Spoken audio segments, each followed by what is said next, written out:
Cute, colorful, at fluffy, mapayang at young at heart, hindi makakahindi sa gummy worms. Pero dito sa bayan ng Barcelona, Sorsogon, ibang klaseng worms ang paboritong papaki ng mga bata. Hindi raw ito cute, hindi rin makulay, at parang medyo scary ang itsura. Teka, tapos na ang Halloween ha? Don't worry mga ka-wonder, para kay Cecil, unique treats daw ito para sa mga bata.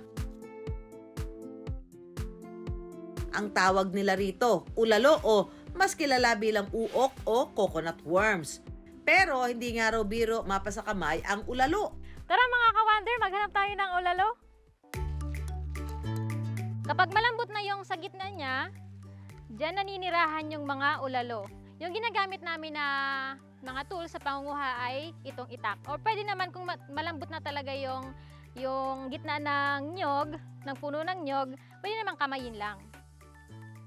Matatagpuan kasi ang mga ulalo sa mga nabubulok na trunk o troso ng puno ng nyog. Katulad nito, bulok na puno ng nyog, kaya sigurado ako meron ditong nakatirang ulalo. Tingnan natin.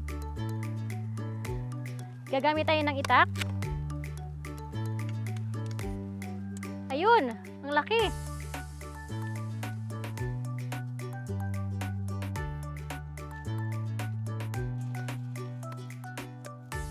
Kaya ganun na lamang ang tuwa niya nung unang beses niya masubukan manguha ng ulalo sa mga bulok na puno ng nyog.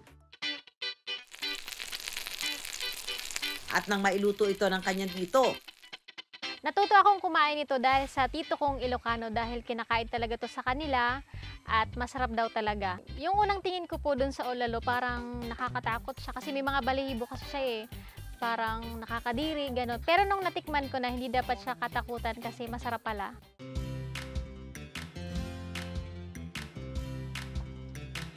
Hugasan natin ng mabuti para matanggal yung natirang kinain niya sa loob kasi mapait to.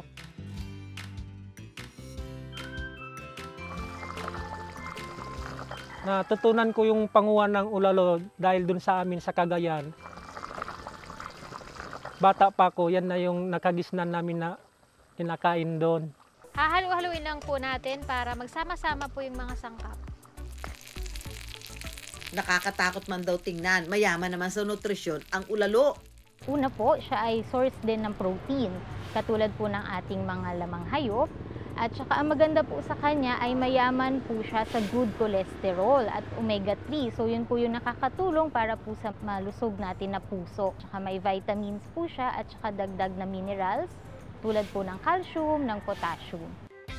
Pero I wonder, paano nga ba nagsimulang kainin ni Juan ang mga ulalo o uok? Talagang bahagi na ito sa pagkonsumo, no? Lalo na doon sa mga lugar na may malalawak na plantasyon ng mga coconut, particular sa Southern Tagalog, yung mga area ng Laguna, Quezon, yung Bicolandia na yan, ano? Itinuturo nila yung pagkain ng ganitong uri ng mga pagkain na hindi madalas na nakikita o hindi madalas na kinukonsumo, ay parang palakasan ng loob, no? So, sino lang kung nagkukonsumo nito? Yung mga macho, lalo na yung mga nasa inuman. Kasi yung mga nasa inuman, pagdating sa pulutan, lahat yan tinitikman, no? Lahat kinukonsumo nila yan.